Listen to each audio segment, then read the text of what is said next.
You come home after a long day. Your dog is right there at the door, tail spinning, body wiggling, the whole thing. You crouch down, cup his face in both hands, look him dead in the eyes and say, "Who's a good boy?" And here's the thing you never noticed. In that exact moment, your dog is deeply uncomfortable. Not because he doesn't love you, he does, but because almost everything about that greeting, the eye contact, the hovering hands, the leaning forward, is something that, in his world, carries a completely different meaning than it does in yours. Canine psychology researchers have spent decades studying these small invisible moments, and what they found changes everything about how we think we communicate with dogs. Most people assume that if a dog tolerates something, a hug, a pat on the head, being stared at, it means the dog is fine with it, maybe even enjoys it. That assumption is almost never right. Dogs are extraordinarily good at enduring discomfort around the people they love. They've been shaped by thousands of years of co-evolution to stay close to us, to manage their stress in silence, to hold it together, even when everything inside them is screaming to move away. That tolerance is not the same as comfort, and the difference between the two is where modern canine science gets genuinely fascinating. Dr. Alexandra Horowitz, a cognitive scientist at Barnard College and one of the world's leading researchers in dog cognition, has spent years documenting exactly this gap, the space between what humans think they're communicating to dogs and what dogs actually receive. Her work, alongside studies from the University of Lincoln and the Family Dog Project in Budapest, consistently shows that dogs experience the world through an entirely different sensory and social lens. Their stress responses are often invisible to untrained eyes, and their discomfort is frequently misread as calm.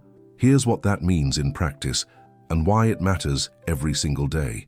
The first thing dogs genuinely struggle with is prolonged direct eye contact. To humans, holding someone's gaze communicates warmth, trust, attention.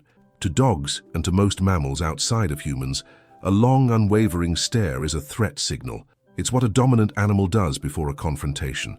When you lock eyes with your dog and hold it, his nervous system registers something close to challenge, even if his tail is wagging, even if he loves you completely. Think about Freud, a sharp, perceptive dog who lives with Theo. Theo means well, constantly, but there are moments when he leans in close, both hands on Freud's face, staring right at him with total adoration. And every single time, if you watch carefully, Freud's body goes just slightly still. His jaw tightens. His eyes flick sideways for half a second. Theo reads it as affection returned. Freud is actually managing discomfort. The second thing is hugging. It feels like the most natural expression of love imaginable. But dogs don't have arms.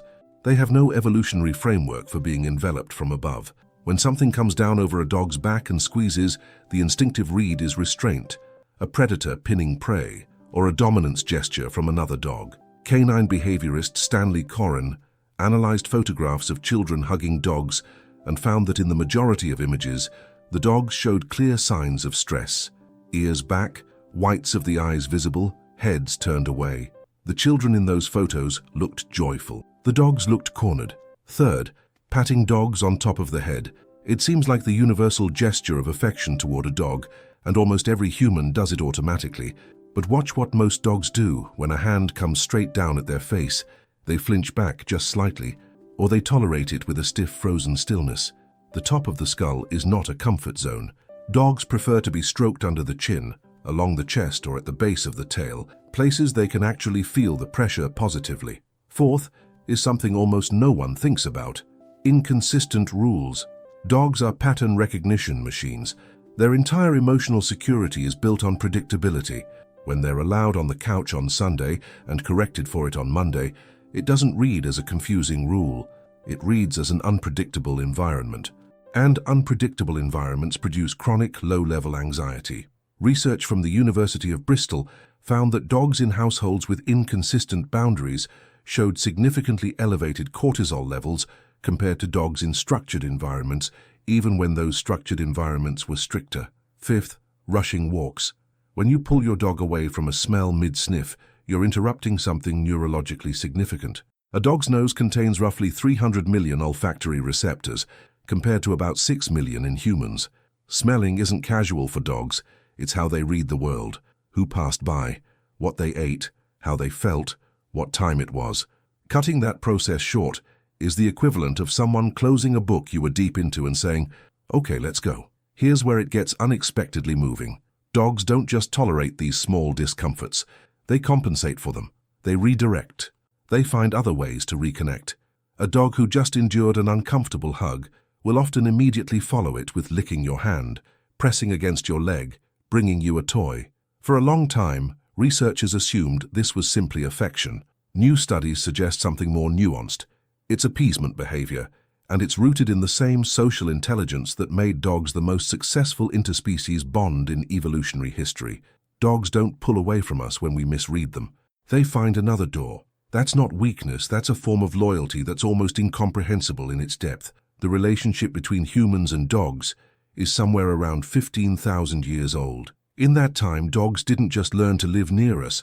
They developed entirely new cognitive abilities, including the unique capacity to follow human pointing gestures, something that wolves, their own ancestors, cannot do reliably even after being raised by humans. They evolved toward us. They chose us generation after generation, through every misunderstanding and every moment of patient endurance. So what can you actually do with this? Watch your dog the next time you greet him. Instead of leaning forward, crouch sideways. Let him come to you. Instead of holding eye contact, let your gaze drift and soften. Slow blinks, read as calm in dog language. Stroke him under the chin instead of over the head. Let him finish the smell. You don't have to become a different person. You just have to become a slightly more fluent one.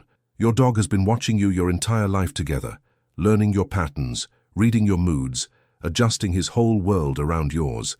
He's been doing it quietly, gracefully, with a kind of patience that most humans can barely imagine. The least we can do is learn to read a little of his language back. Does your dog do any of these things when you hug him or look him in the eyes? Drop it in the comments.